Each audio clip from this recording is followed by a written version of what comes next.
सफर चांद पे हो रहा है, लेकिन अल्लाह ताला ने 1450 साल पहले ये ऐलान किया था, वल कमर इज़्तसक लतरकुबुन्ना तबकन अन तबक फमा लहुम ला युमिनून। एक जमाना ऐसा आएगा, एक वक्त ऐसा आएगा कि जब लोग तरक्की करेंगे। घर पर तुम्हारे आए हैं खाली न भेजना, घर पर तुम्हारे आए हैं खाली। मोहतरम हज़रात, अल्लाह का बेपना इनाम है हम लोगों पर। अल्लाह ने दो अजीम नेमतों से हमें सरफराज फरमाया, दो अजीम तोहफे अल्लाह ने हमें अता फरमाए।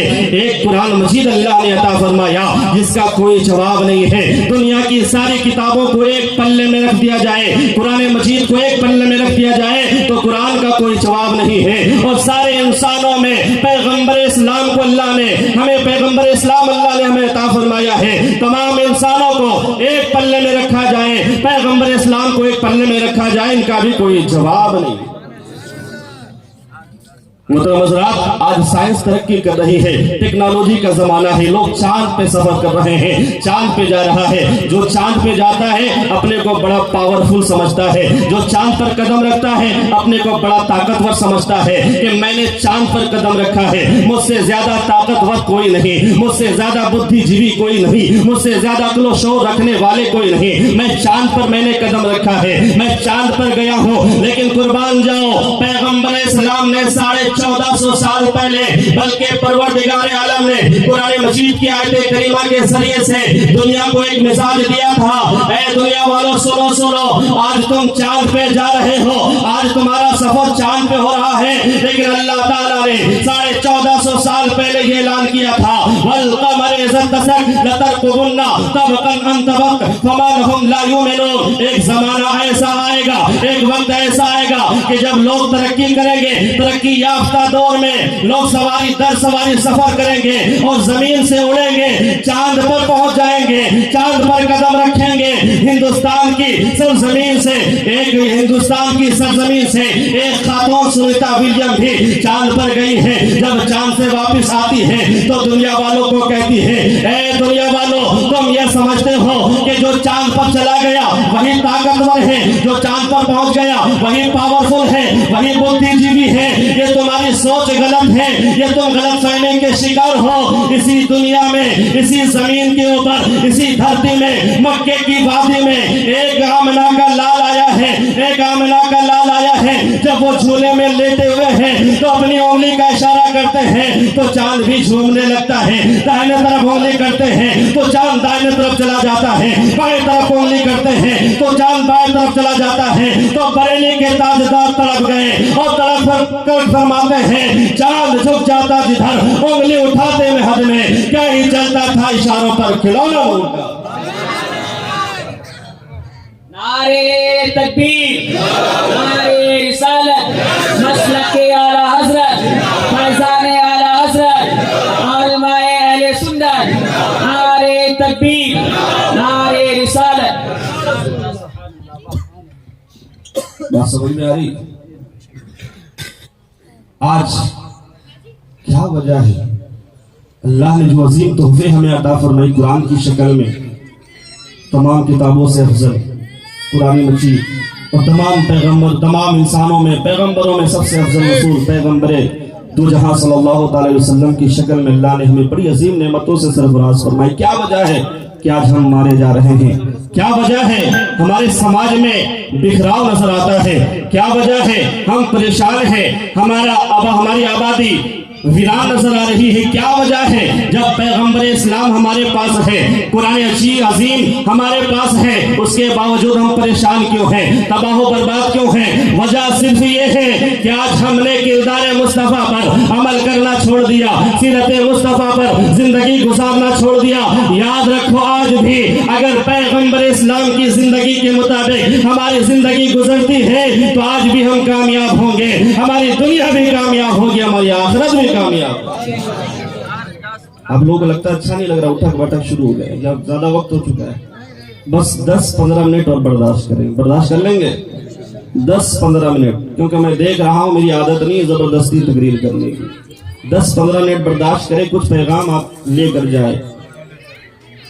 ایک عمل میں بتانے جاؤں گا انشاءاللہ تعالیٰ، بتانے کی کوشش کروں گا. 3 منٹ کا عمل ہے، اگر وہ کر لیں گے تو کروڑوں ثواب آپ کو اللہ تعالیٰ عطا فرمائے گا. 3 منٹ یا 4 منٹ کا عمل ہے، اگر وہ کریں گے تو کروڑوں ثواب ملے گا. اور شاید میں سمجھتا ہوں آپ نے کبھی سنا بھی نہیں ہوگا، پہلی مرتبہ آپ سنیں گے. لیکن اس سے پہلے اپنے معاشرے میں اصلاح لانے کی کوشش کریں، اپنے بچوں کے دلوں میں اللہ کے رسول کی سچی محبت ڈالیں. یہی وجہ ہے اللہ کے پیغمبر نے فرمایا ادبوا اولادکم ثلاثۃ خصال حب نبیکم حب اہل بیتہ وتلاوت القرآن الکریم. اللہ کے پیغمبر فرماتے ہیں اے لوگو اپنے بچوں کے دلوں میں اپنے رسول کی محبت ڈالو، اپنے رسول کی محبت ڈالو.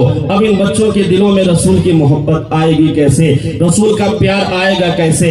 تو بزرگان دین فرماتے ہیں، ہمارے علماء فرماتے ہیں بچوں کے دلوں میں اگر محبت ڈالنا چاہتے ہو تو بچوں سے کہو بچے درود کی کثرت کرو، صبح اٹھو تو درود پڑھو، سونے لگو تو درود پڑھو، کھانا کھانے سے پہلے درود پڑھو، اذان ہو رہی ہے اذان سے پہلے درود پڑھو، اذان کے بعد درود پڑھو، درود کی کثرت کر دو، درود پڑھنا شروع کر دو. یہ درود کی برکت یہ ہوگی کہ تیرے دلوں میں نبی کا پیار آ جائے گا، تیرے دلوں میں نبی کی محبت آ جائے گی. جو نبی سے پیار کر لے گا، جو نبی کا غلام ہو جائے گا، وہ اپنے سماج کو بھی نہیں ستائے گا، اپنے ماں باپ کو بھی نہیں ستائے گا.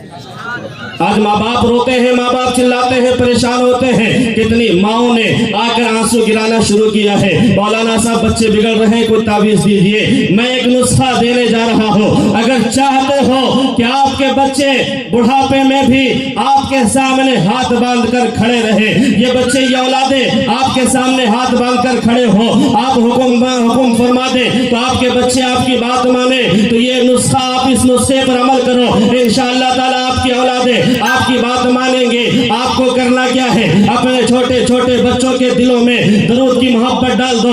اپنے بچوں سے یہ مت کہنا کہ بیٹا مجھ سے پیار کرو، باپ کی عظمت جانو، نہیں نہیں، بس نبی کا پیار ڈال دو، نبی کی محبت بچوں کے سینے میں ڈال دو. بچہ جب اٹھے تو بولو بیٹے نبی نبی کہو، مصطفیٰ مصطفیٰ کہو. نبی کا پیار جب بچوں کے دلوں میں آ جائے گا، درود پڑھنا شروع کر دے گا، درود کی کثرت کرے گا، درود کا اہتمام کرے گا، درود کی محفلوں کو سجائے گا، درود شریف کا ورد کرنا شروع کر دے گا. تو جو نبی کا دیوانہ ہو جاتا ہے، جو نبی کا مستانہ ہو جاتا ہے، وہ ماں باپ کا بھی دیوانہ ہوتا ہے، وہ ماں باپ کا بھی غلام ہوتا ہے. پھر ماں باپ چاہے بستر پر پڑے ہو، بیمار حالت میں ہو، ان کے پاؤں اپاہج زدہ ہو، وہ کسی بھی حالات میں ہو، اگر یہ بچے نبی کے غلام ہوں گے انشاءاللہ وہ بچے ماں باپ کے بھی غلام ہوں.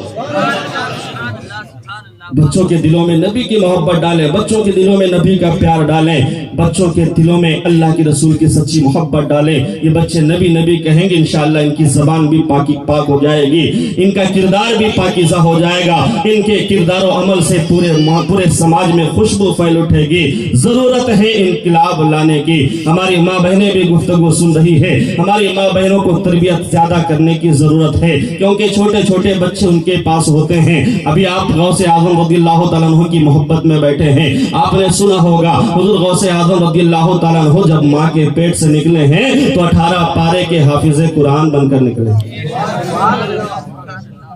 دنیا میں جتنے بھی حفاظ ہیں، کوئی 3 سال میں حافظ بن رہا ہے، کوئی 2 سال میں، کوئی 2.5 سال میں، کوئی 1.5 سال میں، کوئی 1 سال میں. لیکن اسی دھرتی پر ایک ایسی ذات ہے جو 1 مہینے میں حافظ قرآن بن گئے ہیں. آپ جاننا چاہتے ہیں وہ ذات کون ہے؟ وہ ذات کون ہے؟ وہ عظیم شخصیت کون ہے؟ تو یاد رکھو وہ ذات امام اہل سنت کی ذات ہے، مجدد دین و ملت کی ذات ہے، شاہ امام احمد رضا خان ہے. جب رمضان کا مہینہ شروع ہوتا ہے کوئی حافظ تراویح کے لیے نہیں ملتے ہیں تو امام احمد رضا خان فرماتے ہیں آج سے تراویح میں سناؤں گا، اور روزانہ یہ 1 پارہ یاد کرتے ہیں اور عشاء کی نماز کے بعد وہ تراویح میں سنا دیتے ہیں. پورے 1 مہینے میں حافظ قرآن بننے والی ذات اگر کوئی ہے تو امام عشق و محبت سرکار اعلی حضرت کی ذات.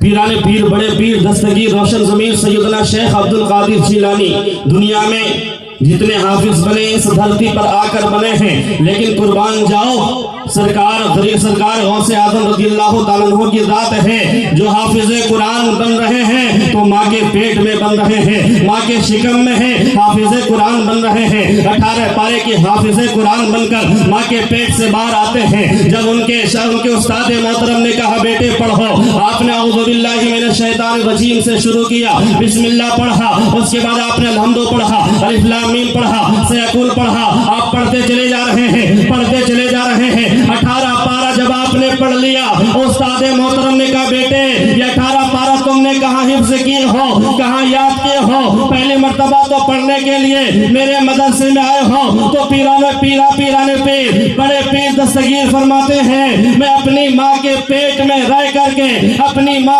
माँ की तिलावतों को सुन करके मैंने 18 पारा याद कर लिया।